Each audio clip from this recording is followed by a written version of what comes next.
گھر میں محصور ہو کر بیٹھ گئے. اللہ پاک یاد رکھیں گھر میں جو لوگ بیٹھے ہیں ان کو رزق دے رہا ہے نا, کھانے پینے کا سامان بھی مہیا ہے نا ان کے لیے. تو پتہ یہ چلا یہ اسی کے قبضہ قدرت میں سب کچھ ہے. یہ ایمان ہمیں پورا سال, پوری زندگی, ہر لمحہ رکھنا چاہیے کہ وہ مالک جو آج 1.5 ماہ سے 1.25 ماہ سے گھروں میں بٹھا کر صبح دوپہر شام اور رمضان المبارک کا مہینہ آ گیا سحری افطاری رزق دے رہا ہے, وہ بندے کو اور اوقات اور دنوں اور مہینوں میں بھی وہی رزق دیتا ہے. لہذا ان ایام میں بھی اپنے رب کو یاد کرتے رہیں. جو ہم پر فرض ہے, جس کے لیے ہمارا وجود تخلیق کیا گیا ہے, اس کو, اسی وجود کو اسی کام میں لگا کے رکھیں. اور کسی نے کیا خوب کہا کہ ہاتھ کارول دل یارول. جب یہ صورتحال ہوگی, کام کی طرف ہاتھ رہے گا اور دل اس کی یاد میں مشغول رہے گا, تو جو کا ہاتھ کام کر کے لائے گا, رزق کما کے لائے گا, اللہ پاک اس کے اندر بھی برکت پیدا فرما دے گا. اور جب وہ آئے تو پھر ہم پر لازم ہے کہ اس میں سے فرائض کی ادائیگی کی جائے, زکوٰۃ نکالی جائے.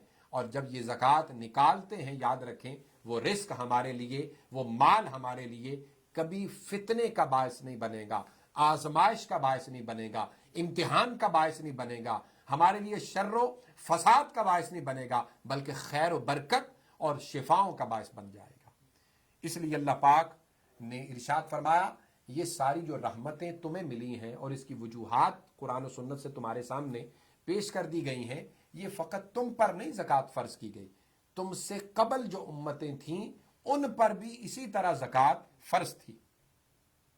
جیسے سورہ مبارکہ 83 کے اندر اللہ رب العزت نے فرمایا, سورہ مبارکہ مائدہ کی آیت نمبر 12 کے اندر اللہ پاک نے ارشاد فرمایا وَإِذْ أَخَذْنَا مِيثَاقَ بَنِي إِسْرَائِيلَ لَا تَعْبُدُوا إِلَّا اللَّهَ وَبِالْوَالِدَيْنِ إِحْسَانًا وَذِي الْقُرْبَى وَالْيَتَامَى وَالْمَسَاكِينِ وَقُولُوا لِلنَّاسِ حُسْنًا وَأَقِيمُوا الصَّلَاةَ وَآتُوا الزَّكَاةَ ثُمَّ تَوَلَّيْتُمْ إِلَّا قَلِيلًا مِنْكُمْ وَأَنْتُمْ مُعْرِضُونَ.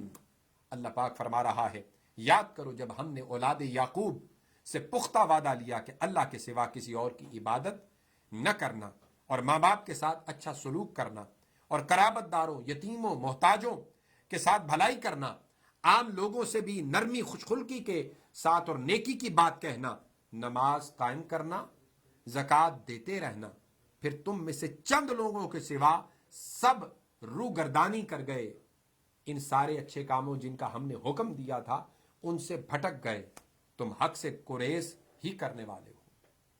اور دوسرے مقام پر فرمایا ہم نے اسی طرح بنی اسرائیل سے وعدہ لیا وَبَعَثْنَا مِنْهُمْ 12 نقیبا, اور ہم نے ان پر 12 نقیب بھیجے, 12 سردار مقرر کیے. لہذا اللہ کا قرآن فرماتا ہے فَمَنْ كَفَرَ بَعْدَ ذَلِكَ مِنْكُمْ فَقَدْ ضَلَّ سَوَاءَ السَّبِيلِ. عزیزان گرامی قدر, تو زکوٰۃ کے مسائل سے یہ ثابت ہو رہا ہے قرآن مجید کی ان دونوں سور کی آیات مبارکہ سے کہ زکوٰۃ بھی صرف جس طرح رمضان کے حوالے سے, روزوں کے حوالے سے میں نے پچھلے جمعرات کو پروگرام میں ذکر کیا تھا کہ اللہ پاک فرماتا ہے روزے فقط تم ہی پر فرض نہیں, یہ پہلی امتوں پر بھی فرض تھے. اسی طرح زکوٰۃ مسلمانوں فقط تم پر فرض نہیں کی جا رہی, یہ پہلی امتوں پر بھی فرض کی جاتی رہی ہے. اور نظام زکوٰۃ کا نفاذ یاد رکھیں اسلامی حکومت کا بنیادی یہ فریضہ ہے تاکہ امراء سے زکوٰۃ لی جائے, فقراء میں اور غرباء میں تقسیم کی جائے.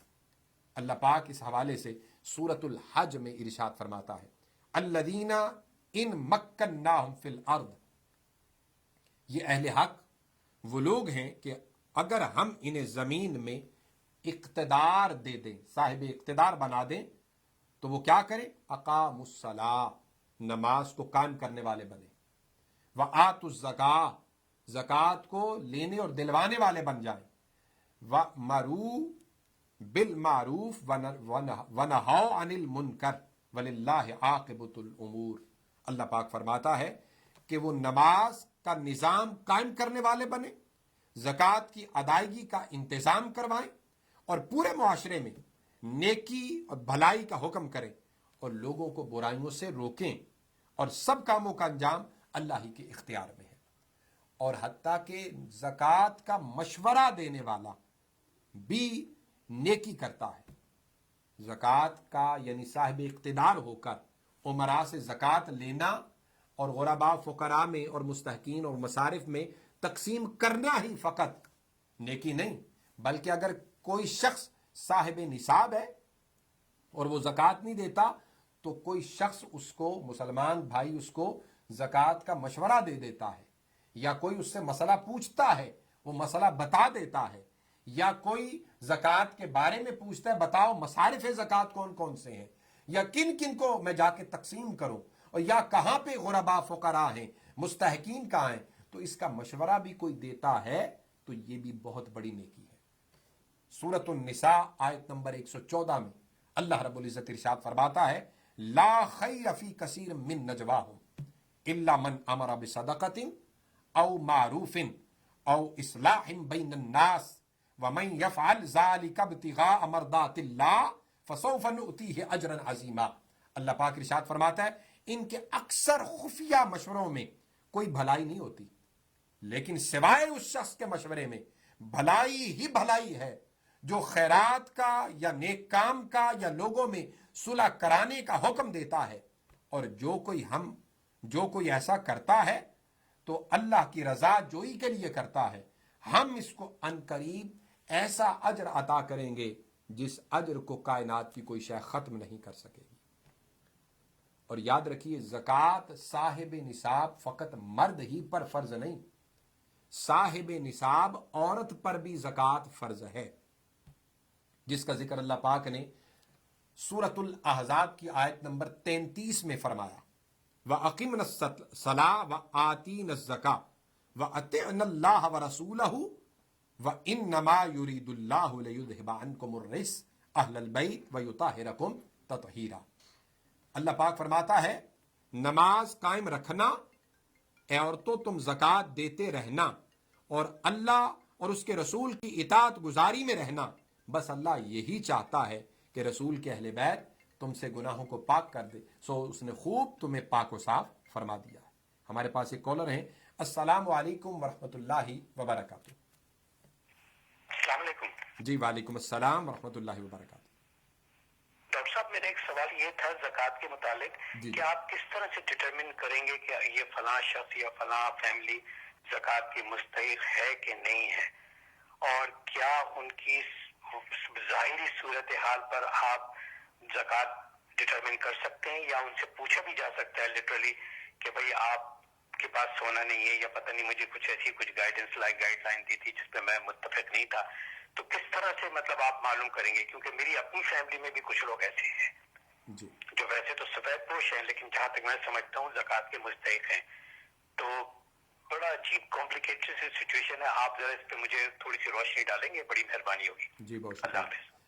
جی بہت شکریہ. آپ نے بہت اہم سوال کیا ہے. مصارف زکوٰۃ جو قرآن مجید نے بیان کی ہیں وہ ہمارا ابھی ٹاپک آگے آ رہا ہے، لیکن جو ابھی آپ نے سوال کیا، سب سے پہلے تو یاد رکھیں کہ 8 خاندان ہیں جن کو زکوٰۃ نہیں لگتی. سب سے پہلے فاطمی، جناب سیدہ فاطمۃ الزہرا کی مولا علی کرم اللہ وجہ الکریم سے اولاد، علوی مولا علی کرم اللہ وجہ الکریم کی اولاد بقیہ ازواج مطہرات سے، صدیقی، عثمانی، فاروقی، جعفر ابن ابی طالب کی اولاد، عقیل ابن ابی طالب کی اولاد. یہ 8 خاندان ہیں جن کو زکوٰۃ نہیں لگتی قطعی طور پر. ان کو نذرانہ، غربا ہوں، غریب ہوں، مستحق ہوں، تو نذرانہ ہدیہ یا تحفہ دیا جائے اس صورت میں انہیں، یا ان کا حق قرآن مجید میں خمس بیان کیا گیا ہے. خمس جو حضور علیہ الصلوۃ والسلام بھی لیتے اور اہل بیت اطہار کے پاس بھی خلفائے راشدین کے ادوار میں دیا جاتا تھا. اس کے بعد جو آپ نے پوچھا، یاد رکھیں کہ جس کے پاس 52 تولے چاندی یا 7.5 تولے سونا یا اس کی مالیت کے ایسٹس یا اس کی قیمت یا اس کے برابر مال نہ ہو، لہذا ایسے شخص کے حوالے سے یاد رکھیں جس کے پاس تو ہو اس پر زکوٰۃ فرض ہے، یا جس کے پاس نہ ہو اور فقیروں کے زمرے میں آتا ہو، لیکن بعض لوگ یعنی ہم تو فقیر ان لوگوں کو سمجھتے ہیں نا کہ جو گلی گلی جا کر جو پروفیشنل بھکاری ہیں ان کو فقیر نہیں کہا جائے گا ہماری شریعت کی اصطلاح کے اندر. قرآن مجید نے اس حوالے سے جو مصارف زکوٰۃ بیان کیے ہیں وہ یہ ہے کہ انما الصدقات للفقراء والمساکین والعاملین علیہا والمؤلفۃ قلوبہم وفی الرقاب والغارمین وفی سبیل اللہ وابن السبیل فریدۃ من اللہ واللہ علیم حکیم. قرآن مجید کی سورہ توبہ کی آیت نمبر 60 ہے جو میں نے ابھی تلاوت کی. اللہ پاک فرماتا ہے بے شک صدقات یعنی زکوٰۃ محض غریبوں، محتاجوں اور ان کی وصولی پر مقرر کیے ہوئے کارکنوں اور ایسے لوگوں کے لیے جن کے دلوں میں اسلام کی الفت پیدا کرنا مقصود ہو. یہ مؤلفۃ القلوب کا جو اس میں مصرف آ رہا ہے یہ حضرت سیدنا فاروق اعظم کے دور میں سسپینڈ کر دیا گیا تھا، اس لیے کہ اسلام کی ابتدا میں جب ایسے لوگ موجود تھے جن کو کچھ زکوٰۃ کے پیسے دے کر زبان خاموش رکھوائی جاتی تاکہ کوئی دشمن سے مل کر ساز باز نہ کریں، شرارتیں نہ کریں، مملکت اسلامیہ میں فتنہ پروری کا باعث نہ بنے اور غداری کا باعث نہ بنے، تو ان کو دولت و پیسہ چند دے کر چپ کروایا جاتا. لیکن جناب فاروق اعظم کے دور میں جب 22 لاکھ مربع میل پر حکومت ہو گئی اور اسلام کی طاقت ایک ایسی ہو گئی کہ بڑی بڑی سپر پاورز اس کے سامنے ہیچ ہو گئی، تو مؤلفۃ القلوب کا یہ مصرف سسپینڈ کر دیا گیا. اور اس کے بعد فرمایا وفر رقاب، انسانی گردنوں یعنی غلامی کی زندگی سے آزاد کرانے کے لیے. اب سلیوری سسٹم بھی ختم ہو گیا، یہ دوسرا مصرف اس میں یہ بھی ختم ہو جاتا ہے. اور قرض داروں کے بوجھ اتارنے میں یعنی جو مقروض ہیں ان کا قرض ادا کرنے میں زکوٰۃ ہو سکتی ہے. اللہ کی راہ میں مسافروں پر، جو مسافر ہیں، یعنی بہت ساری مجھے کالز موصول ہوئیں کہ یہاں پہ کچھ لوگ آئے ہوئے تھے پاکستانی وزٹرز جن کے پاس پیسے ختم ہو گئے تھے، پاکستان انہوں نے جانا، فلائٹس بند ہو گئیں، ان کے پاس کھانے پینے کے لیے کچھ نہ بچا. لیکن پاکستان میں ظاہر بات ہے وہ صاحب ثروت صاحب دولت تھے، لیکن یہاں پہ ان کے پاس اب کچھ نہیں تھا تو مسافر تھے. تو جب نہیں تھا تو ان کو مالی طور پر مدد و اعانت کرنا، ایسے لوگوں کی یہاں پہ اپنے پاکستانی ہوں یا دیگر مسلمان ہوں ان کی مدد و اعانت کرنا، وہ مصرف زکوٰۃ میں آتے ہیں، ان کو آپ دے سکتے تھے.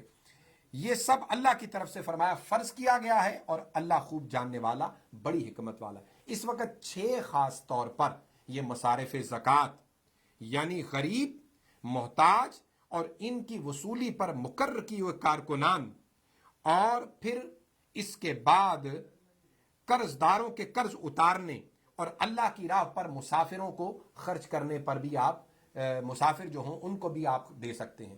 اسی طرح سرائے جو ہوتی ہیں ان پر بھی زکوٰۃ کا مال لگ سکتا ہے. اسکولوں پر، مدرسوں پر جہاں پہ دینی دنیاوی تعلیم کا سلسلہ ہے اس پر بھی زکوٰۃ خرچ کی جا سکتی ہے. اب رہا آپ کا وہ پہلا، میں پھر دوبارہ دہرا رہا ہوں کہ جس کے پاس 7.5 تولے سونا تو نہ ہو یا 52 تولے چاندی بھی نہ ہو لیکن اس سے کم بھی ہو جس میں اس کی گزر بسر بھی ہو رہی ہے، تو ایسے کو بھی زکوٰۃ نہیں لگ سکتی. ہاں جس کی گزر بسر بھی بالکل نہیں ہوتی، سفید پوشی ہے لیکن وہ مانگنے سے احتراز کرتا ہے، تو ایسے سفید پوش لوگوں کو تلاش کر کے ان کو زکوٰۃ دی جائے. مجھے بریک کے لیے کہا جا رہا ہے، تشریف رکھیے، بریک کے بعد آپ کی خدمت میں پھر حاضر ہوتے ہیں.